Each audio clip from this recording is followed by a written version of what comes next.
Hello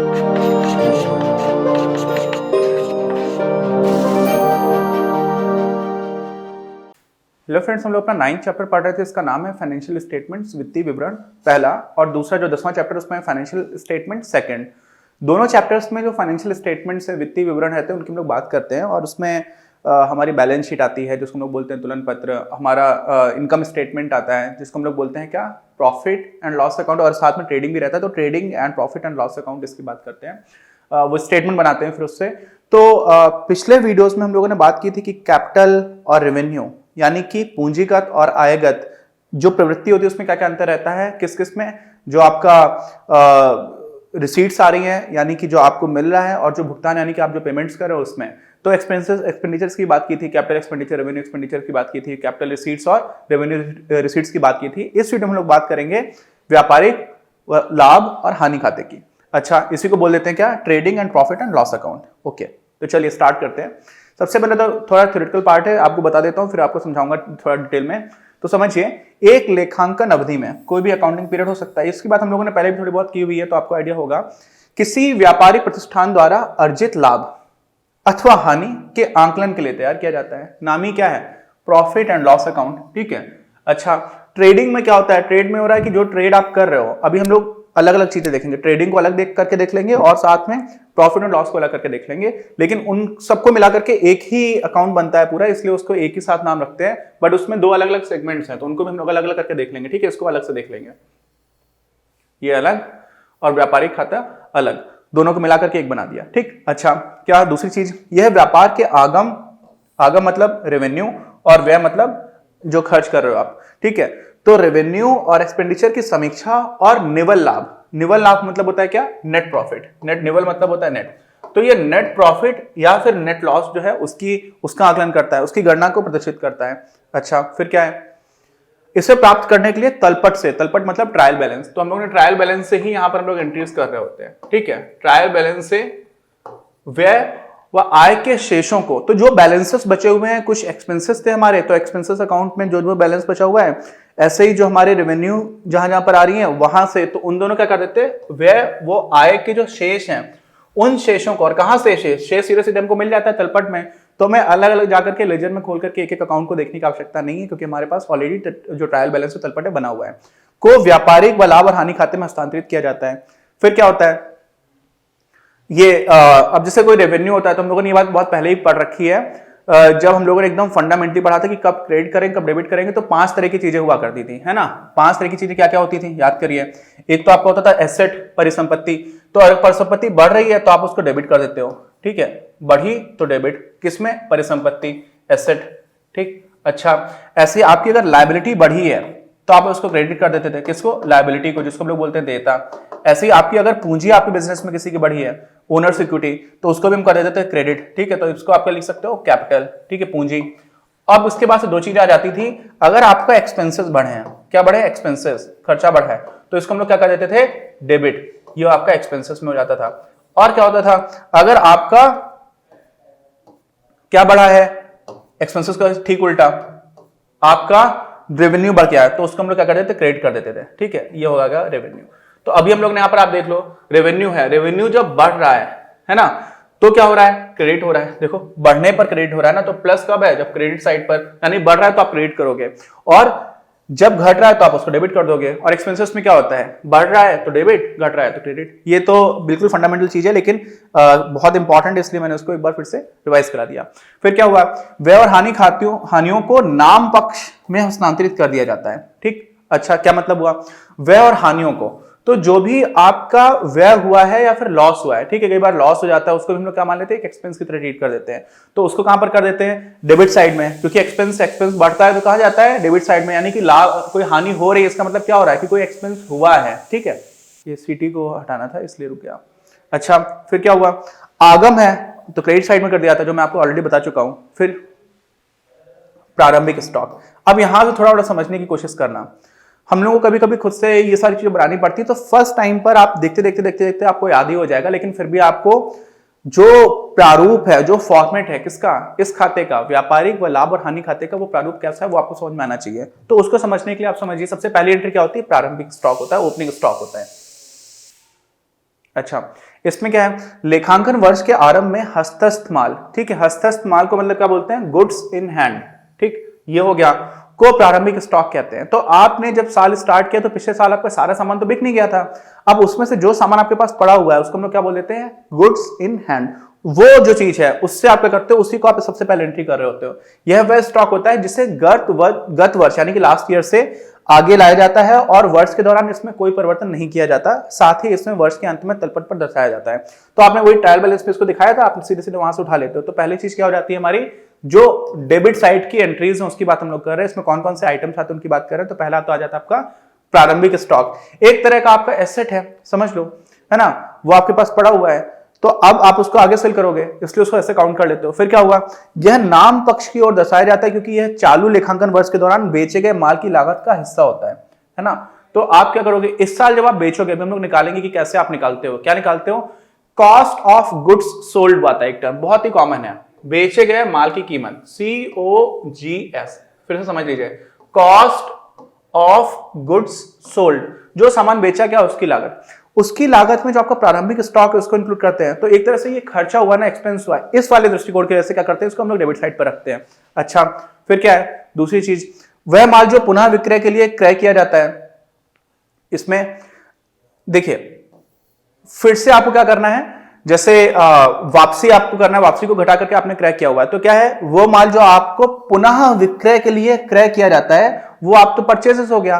तो दूसरी चीज क्या आती है, नाम पक्षी पदों में दूसरा आ जाता है, तो वापसी को घटाकर क्रय। तो पहले तो हम लोग परचेजेस की बात कर रहे हैं, तो परचेजेस क्या करते हो, आपकी दुकान है, आपने सामान खरीदा तभी तो बेचोगे, तो जो विक्रय के लिए क्रय किया जाता है यानी कि बेचने के लिए खरीदा गया है वो आपका हो गया परचेजेस। लेकिन इसमें दोनों ही तरह की खरीद, नगद और उधार शामिल होती है। तो ये सारी चीजें किसकी बात की है, ये अभी तक परचेजेस की बात है, परचेजेस लेस रिटर्न की बात नहीं की है, लेस रिटर्न अभी मैं आगे बताऊंगा, ठीक। इसी में क्या हुआ, वह माल जिसे आपूर्तिकर्ताओं को वापस कर दिया जाता है, ये हुआ रिटर्न, वापस कर दिया आपने, वापस मतलब रिटर्न। तो अभी जो आपको पहले बताया था वो क्या हुआ था, आपने खरीद दिया, तो आपने चाहे नगद खरीदा चाहे उधार खरीदा, वो सब हो गया परचेजेस। लेकिन जिनसे खरीदा था, जो आपके सप्लायर से, जो आपके आपूर्तिकर्ता थे, उनको आपने वापस कर दिया, तो जो वापस कर दिया ना उससे आप घटा दोगे। भाई आपने खरीदा था 1 लाख रुपए का सामान खरीदा, कितने का खरीदा, 1 लाख का, आपने उसमें से 20,000 का वापस कर दिया। तो जब आप 20,000 का वापस कर दिया तो वास्तव में आपने 80,000 का ही तो सामान खरीदा। तो ये 80,000 कहां से आया, ये 80,000 वहां से आया जब आपने टोटल जो खरीदा था उसमें से वापसी को घटा दिया, तब आपको मिला। तो यही चीज यहां पे भी करते हैं, वह माल जिसे आपूर्तिकर्ताओं को वापस कर दिया गया है उसे क्रय से घटाकर आप घटा दोगे, ठीक है, दर्शाते हैं। और तत्पश्चात, यहां पे तामे हलत होना चाहिए लेकिन कभी-कभी हम लोग नहीं लगाते हैं, बची राशि को निवल परचेजेस यानी कि निवल क्रय यानी कि नेट परचेजेस बोल देते हैं। तो वही है, आपको ये बताया कि यहां पर 80,000 कहां से आ गया, नेट परचेजेस है। अच्छा, इसी में क्या हुआ, इसी को मैं क्लियर कर देता हूं तो आपको दिख जाएगा क्या हुआ, वापसी को घटाकर क्रय। अब इसी में वही नेट परचेजेस कैसे निकालेंगे, टोटल परचेजेस में आपने रिटर्न्स को घटा दिया, फिर अलाउंसेस को भी घटा दिया और फिर डिस्काउंट्स को भी घटा दिया, ठीक है। क्या मतलब हुआ, कभी कभी ऐसा होता है कि जो भी आप सामान खरीद रहे होते हो ना उसमें सामने वाला आपको डिस्काउंट भी दे रहा होता है, ठीक है, तो वो आप घटा देते हो। ऐसे अलाउंसेस भी होती है, वो भी आप घटा दोगे तब आपको नेट मिलेगा। लेकिन आमतौर पर आप समझिए, अगर इन सारी चीजों को हम लोग अभी आगे बात कर लेंगे अलाउंसेस और डिस्काउंट्स की, सिंपल आप समझिए, अभी के लिए आप परचेजेस से जो आपकी रिटर्न्स थे उनको तो सीधे सीधे घटा ही दोगे, डिस्काउंट को घटाओगे भी समझ में आएगा। ये हम लोग बात पहले भी कर चुके हैं लेकिन आपको अलग से समझा दूंगा, बट सिंपल समझिए कि परचेज से आपने रिटर्न्स को हटा दिया। और क्या हुआ, उत्पादन प्रक्रिया में प्रत्यक्षता, ये तीसरी चीज जो है हमारी डेबिट साइड पर आएगी, वेजेस। अब दो चीजों का अंतर समझिएगा, अभी मैं आपको बता दूंगा, एक तो है वेजेस, दूसरी होती है सैलरी। कई बार हम लोग एग्जैक्टली एक जैसा मानते हैं, थोड़ा यहां पर अंतर है। वेजेस हम लोग करते हैं कि जो हमारी पैसे लाने की प्रक्रिया है, पैसे आप कैसे लाते हो, आप सामान बेच रहे होते हो, आपने बना करके सामान बेचा, अब उसी पॉइंट ऑफ टाइम पर जो भी है, जैसे मान लीजिए किसी ट्रक पे लोडिंग होनी है, अनलोडिंग होनी है, सामान की पैकेजिंग करनी है, ये सारी जो चीजें हैं वो एक तरह से COGS का पार्ट है, कॉस्ट ऑफ गुड्स सोल्ड। जो आपने सामान बेचा है उसमें जो लागत लगी उसी का हिस्सा है। तो यहां पर क्या होता है, जब मजदूरी की बात करते हैं तो ये सीधे सीधे उसमें हिस्सा हो रहा होता है। क्या होता है, ये हिस्सा होता है।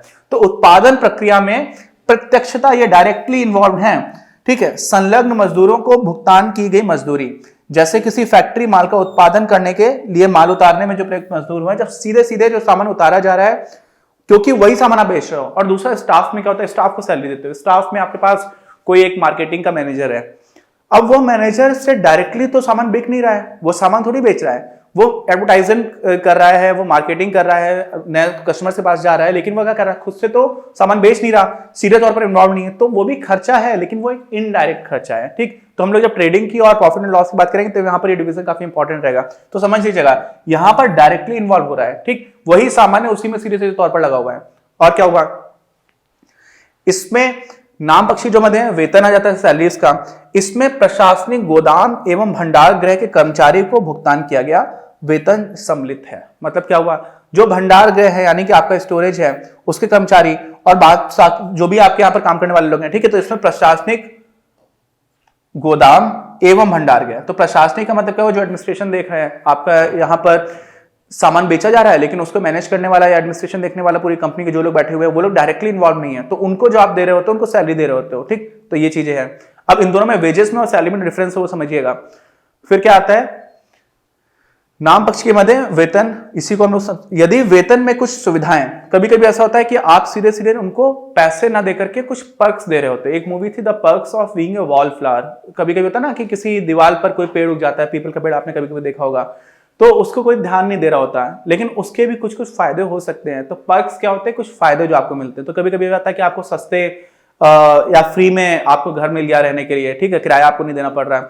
तो इस तरह की जो चीजें दी जाती हैं, सुविधाएं दी जाती हैं, वो आपको पैसा नहीं दिया, लेकिन पैसे जैसी ही चीजें जिसको आप पैसे से खरीद सकते थे, आपको वो मिल गई, तो उसको हम लोग बोलते हैं पर्क्स। क्या बोलते हैं, पर्क्स।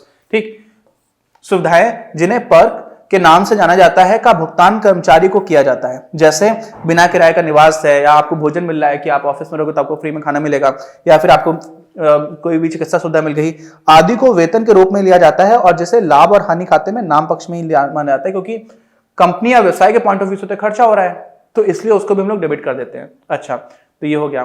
फिर क्या हुआ आपका, आंतरिक ढुलाई भाड़ा, आंतरिक लदान। अब इसमें क्या है, जब आप सामान खरीद रहे हो, कहीं से बन करके आया, यह रॉ मटेरियल है, तो आपने अपने यहाँ पर जो सामान करवाया तो आपको खर्चा देना पड़ेगा। तो इसी को हम लोग क्या बोल देते हैं, कैरेज इनवर्ड्स या फिर फ्रेट इनवर्ड्स।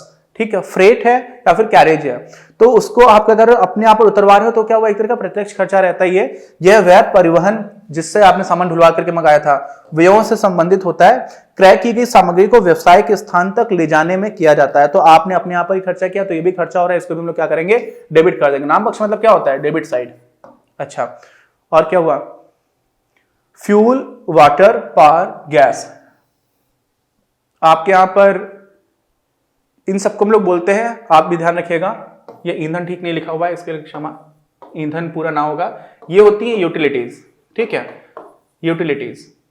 यूटिलिटीज का क्या होता है, आप प्रयोग कर रहे होते हो। गैस का आपके यहाँ पर है, जैसे हम लोग अभी पाइप गैस लाइन भी रहती है, तो पीजीएल है, ऐसे ही बिजली है, पानी है, और कई बार इसमें हम लोग जो म्युनिसिपल कॉर्पोरेशन के बेसिक टैक्सेस होते हैं उनको भी इंक्लूड कर लेते हैं। तो वो भी खर्चे हो रहे होते हैं, जिनको आपको अपना रोजमर्रा का काम चलाने के लिए जो चीजें आवश्यक होती है उनको हम लोग यूटिलिटीज बोल देते हैं। उसी में सारी चीजें आ जाती हैं, ईंधन है, पानी है ना, तो ये सारी चीजें, इसका भी आप खर्चा हो रहा है तो क्या करोगे, सीधा सीधा डेबिट कर दो, डेबिट साइड में इसको इंक्लूड कर लोगे।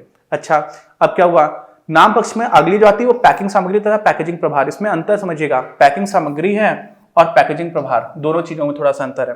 पैकेजिंग सामग्री की लागत प्रत्यक्ष व्यय है, जो आप जिस सामान में आप पैक कर रहे हो, जैसे ये गत्ता है, इसमें आप पैक कर रहे हो ना, तो इसमें क्या हो रहा है, इसको पैक करने में जो लागत आ रही है वो गत्ते की सामग्री जो आपने खरीदी है, तो वो एक तरह से आपके सामान जो बेच रहे हो उसी की लागत में सम्मिलित है। आप समझ रहे हो, आपने कुकर रखा, प्रेशर कुकर, अब प्रेशर कुकर का जो गत्ता है उसके ऊपर जो कुछ प्रिंट किया हुआ था, वो जो गत्ता छप करके आया उसको भी सामान का ही हिस्सा मान लेते हैं हम लोग, तो वो क्या हो जाता है, प्रत्यक्ष हो जाता है, क्योंकि ये वो छोटे बॉक्सेस हैं जिनमें माल रखकर विक्रय किया जाता है। तो आप प्रेशर कुकर जाओगे तो आपको ऐसा नहीं मिलेगा कि खुले में प्रेशर कुकर किसी ने पकड़ा करके दे दिया, आपको ये किस ब्रांड का है, तो वो ब्रांडिंग, ये सारी चीजें आपको गत्ते पर दिखती हैं, तो इसीलिए उसको उसी का हिस्सा मान लेते हैं। प्रेशर कुकर की कीमत में उस गत्ते की कीमत भी जुड़ी हुई मान लेते हैं, तो प्रत्यक्ष रूप से जुड़ा हुआ है। अच्छा, ऐसे में जबकि माल को ले जाने के लिए जिन बॉक्स का इस्तेमाल किया जाता है उसे पैकिंग, अब क्या होता है कि आपने क्या होता है कभी कभी कि अब कुकर के डिब्बे हैं, अब कोई कंपनी जो कुकर्स बना रही है, प्रेशर कुकर, अब वो एक जब कस्टमर को बेचा जा रहा है तो वो छोटे से गत्ते में बेचा जा रहा है, लेकिन जब वो ट्रक से ट्रांसपोर्ट किया तो हो सकता है कि एक बहुत बड़े गत्ते में बहुत सारे ट्रक्स ये सारी चीजें रख करके रखी जा रही हैं, तो वो जो पैकेजिंग हो रही है, आप समझ रहे हो कि वो कस्टमर को नहीं बचा जा रहा, वो क्या हो जा रहा है, वो वहां पर आपको माल ढुलाने के लिए करना पड़ रहा है, तो वो डायरेक्ट नहीं है, वो इनडायरेक्ट हो जाएगा। ठीक है, तो ये दोनों चीजों में भी अंतर है, पैकेजिंग मटेरियल में और पैकिंग चार्जेस में। तो पैकिंग चार्जेस में क्या हो जाता है, जब आप बड़े स्तर पर उन सारी चीजों को एक साथ करके काम कर रहे हो तो वो डायरेक्टली नहीं है, वो इनडायरेक्टली इससे जुड़ा हुआ है। ठीक है, और क्या हुआ फिर इसी में अगली जो मद आ रही है वो आ रही किराए का भुगतान, रेंट। आप कोई बिल्डिंग में रह रहे हो तो आपने गोदाम है, आपका कार्यालय है, ऑफिस का है, ठीक है, नगरीय कर है। अब यहाँ पर जो म्यूनिसिपल कॉर्पोरेशन का आता है ना, म्यूनिसिपल कॉर्पोरेशन समझते हैं, नगर निगम वगैरह का, उनका जो टैक्स दे रहे हो कि आपका ऑफिस है तो यहाँ पर आपको इतना देना पड़ेगा, ये सारी चीजें हम लोग रेंट में काउंट कर ले रहे हैं। यहाँ पर इसको यूटिलिटी में काउंट नहीं कर रहे हैं, कुछ जगह पर वैसा भी रहता है, लेकिन आप समझ लीजिए यहाँ पर हम लोगों ने स्पष्टता लिखा हुआ है कि रेंट में मानेंगे किसको, अगर आपका निगम कर वगैरह आ जाता है तो वो भी हो गया।